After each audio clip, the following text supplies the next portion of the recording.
బెండకాయ కూర 1200 రూపాయలు. ఇదిగోండి వీళ్ళు చెప్తున్నది ఒక 3 స్టార్ హోటల్ పెట్టాలంటే ఓన్లీ దీనికి 75 కోట్ల పెట్టుబడి పెట్టాలట భూమికి మరి 3 స్టార్ హోటల్ ఇంకా పెట్టాలి. అప్పుడు ఏంటి, స్టార్ హోటల్ పెట్టేటట్టుంటాడు 100 కోట్లు పెడితే బిల్లు ఏ స్థాయిలో వసూలు చేస్తాడు. అంతే మరి.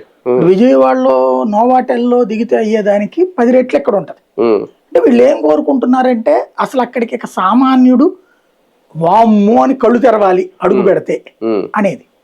అది క్యాపిటల్ లక్షణం అవుతుంది. కళ్ళు తెరుస్తారు కానీ సామాన్యుడు ఇలా హోటల్లో ఉండలేడు కదా. అంటే ఇప్పుడు ఎట్లా ఉంటదంటే వీళ్ళ ఆలోచన నేను అర్థం చేసుకున్నది ఎంతవరకు ఏంటంటే, తక్కువ రేటు పెట్టినప్పుడు చీఫ్ గా చూస్తాడు, ఎక్కువ రేటు పెట్టినప్పుడు ఇప్పుడు ఫర్ ఎగ్జాంపుల్ షాపింగ్ మాల్స్ పెట్టినప్పుడు ఎవడు కూడా అందులోకి వెళ్ళి టికెట్ తీసుకుంటాడు అనుకోవాలా.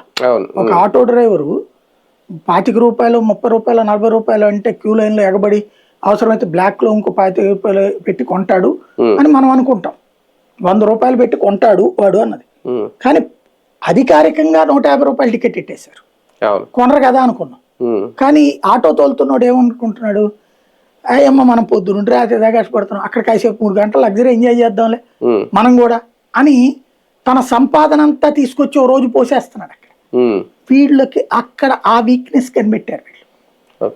ఇప్పుడు మామూలుగా నేను అబ్జర్వ్ చేశాను, ఇంతకుముందు నా దగ్గర డ్రైవర్గా పనిచేసిన అతను మామూలుగా